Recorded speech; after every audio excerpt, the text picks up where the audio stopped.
So we will begin our next lesson with a review from our previous.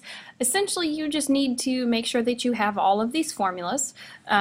This is one that I had given you in class. Remember, this can also be abbreviated as 1/2 d sub 1 times d sub 2. All right, so those being the diagonals. Again, you can use the parallelogram formula that I had given you in the video, but this one would also work as well. Okay, so we're going to start with areas of regular polygons and circles. Well, if we are dealing with regular polygons, remember regular means every side is the same length, so all the sides are congruent, and all of the angles are congruent as well. So we have those happening on this pentagon. Everything would be the same. Now you will only have to do regular polygons, with the exception of the next section, but you'll see how they're two completely different things. So we have an apothem, and this is really important. You need this. This word, what it means is, it is a segment that comes from the center, so from a center point, goes directly to a side. Now when it goes to that side, it will be perpendicular, so it's a perpendicular segment, and it will also cut that side in half. Okay, so it's almost kind of like a radius in a circle.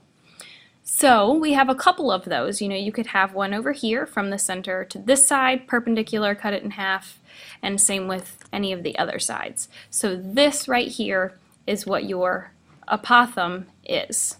Okay? So if we want to find the apothem, we have a couple of options. If we have this hexagon here, and we know, of course, this is only for our regular figures, so these are all congruent, and as well as our angles. We have a regular figure, so if we were to draw from the center over to the side and make it perpendicular, I'm going to make this a different color so you can see it better. There we go. And say this is perpendicular, which means it also cuts this side in half because this is a regular figure. And what you can do from here is then draw in a line from here to the vertex, from the center to the vertex, because what you've done then is created a right triangle. Okay? Now one thing to be careful with is that this purple line right here is your apothem because it comes from the center to the side. It's perpendicular.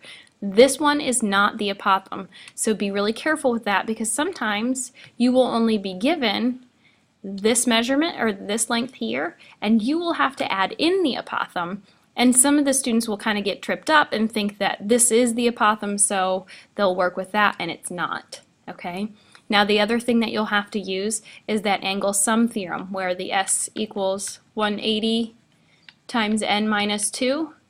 Okay, so you have to find out how many degrees are each angle, and I think this is the same one I used in class. So each of these are 120, and when we draw in that other portion of our right triangle here, because it is regular, it will cut our angle in half. So now we have a right triangle, we have an angle, it's a special right triangle, so we can use those properties from there.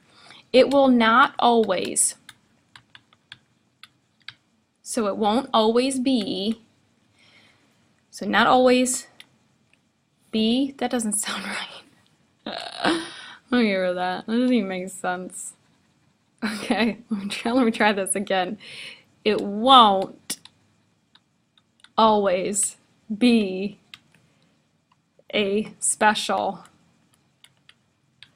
right triangle. If it isn't, so if not, use trig. So remember, that's your SOHCAHTOA stuff. Okay, so you will have to use your trig relationships to be able to find out the different measurements.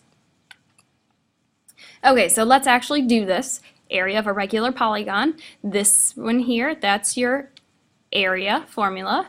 P means perimeter. And then, of course, A, we learned earlier, is our apothem, and this is your lowercase a.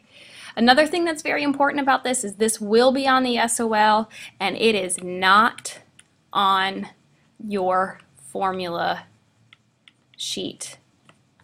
Oops, I didn't mean to put that all together. It's not on your formula sheet, so you have to memorize this. You have to. This is really super important. I can guarantee you that it will be on that test. All right, so let's say we know each side is 18, okay, and we want the area of this regular polygon. Well, since it's regular, we can find out each angle measurement. So let me get rid of these first and put this back. So 18, and we'll say meters. Why not? Well, we use our S equals 180 times n minus 2. And when you do that, remember n is the number of sides, so you're taking 180 times 5 minus 2, and you end up with a total of 540 degrees. Well, with 540, when you divide that by 5, that makes each one of these 108. So now we have these angle measurements. Okay. Now we need our apothem. Remember, the perimeter is just all of the sides added together. If one is 18, they're all 18 because that is what regular means. So all 18 meters. We're going to go ahead and draw in our apothem. So remember, it comes from the center. It goes straight to a side. It will cut that side in half. So instead of 18, now this would become 9 each. So 9 over here and 9 over here.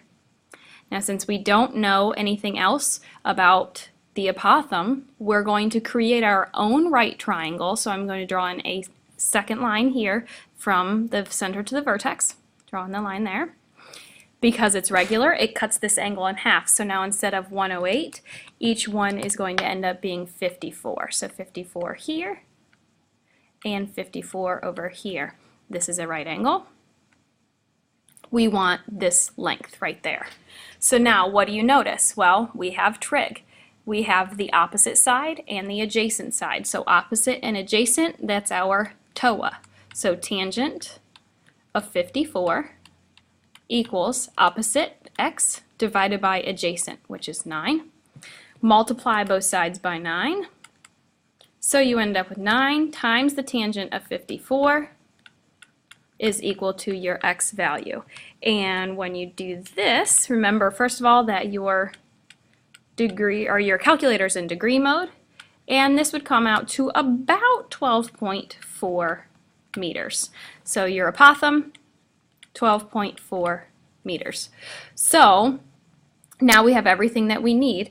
Our perimeter is our side 18, add all of them together, so our perimeter is 90, so we have 1/2 times the perimeter, 90, times the apothem, which is 12.4, which comes out to be, hang on a minute, and that comes out to be about 558 meters squared. Remember, it's squared because it's a two-dimensional object. There is no depth to it. Okay, so there's your regular polygon. Area of a circle, pi r squared. A lot of you tend to confuse this with circumference, so be very careful with that. This one I think you've done a lot of times. As long as you have a radius, remember the radius is the same no matter where you draw it. As long as you have whatever the radius is, you can find the area by squaring the radius, tagging on pi, and then centimeters squared. That simple. There's really not much else for you to do. If you have a semicircle, remember that that's just half of a circle. So with that being half of a circle, instead of doing pi r squared, once you get the pi r squared, you divide that by 2. So if this was a semicircle instead, it would be 32 pi centimeters squared. Okay, so just make sure that you know this one as well, or at least know that a semicircle is half of a circle. Okay? Now with this one, area of a sector. Sector means a portion of a circle, so like all of this over here. Okay, so like this whole section would be a portion. It's a section sector. Remember back when we did arc length. Okay, we took the degree measure, divided it by 360, and then multiplied by the circumference because we wanted a percentage. This was our percent of the circumference. Now, if you think about it, that was just because all we were worrying about was the distance around. But if we want the area, everything inside, the only thing that changes is instead of multiplying by their circumference, we're finding the percent of the area of the circle. So let's say you know that this is 10 meters and that this is a 78-degree angle, and we want the area of this portion in here. Well, you take your angle measurement, which is 78, divide it by 360, so that gives you the percentage, and then we want to multiply by the area, which is pi r squared. All right, and then you would simplify all of that out, and what you would end up getting is 21.67 pi meters squared as your area for just this shaded region here. Okay, this is another one. You have to memorize it, and it is not on your formula sheet, just like arc length is not on the formula sheet. You have to memorize those two. Okay, now this one. This is where I was talking about the irregular figures.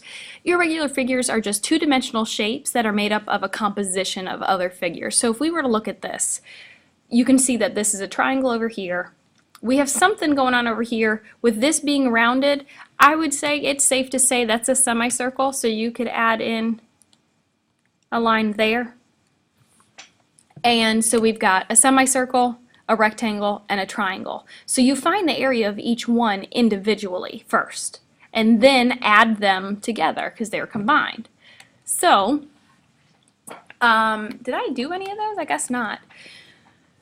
I guess we'll have to do this one. So you want the height of this triangle. Okay, so remember height is the perpendicular. And if these are the same, that would make each of these 6, right? And I guess you would need these, wouldn't you? That would make sense. Let's say these are each our 9. Then you would use the Pythagorean theorem to find your height. So 9 squared minus 6 squared. So that would be the square root of 45. Okay, there's that. This would be a total of 120 in here. Since this distance over here is 12, so is this one. So this is half of a circle, so it's our pi r squared, so 144 times pi, but then we're dividing it by 2 because we only have half of the circle. So instead, we end up with a total of 72 pi. So we've got this number and this number. We'll come back to here. 1/2 base, which is 12, multiplied by the height, which is the square root of 45. So that would end up giving you a total of 40.2 approximately. So now add those three numbers together, 120 plus 40.2, and then add on the 72 pi. And when you add all of those together, oops, sorry, hang on a minute, you end up with 386.4 about. And that would be meters squared. So there's your area. So you find each one individually. These ones we're going to do a lot of in school together. I'll show you a couple of them since we're running short on time. I'll keep it short and sweet for you.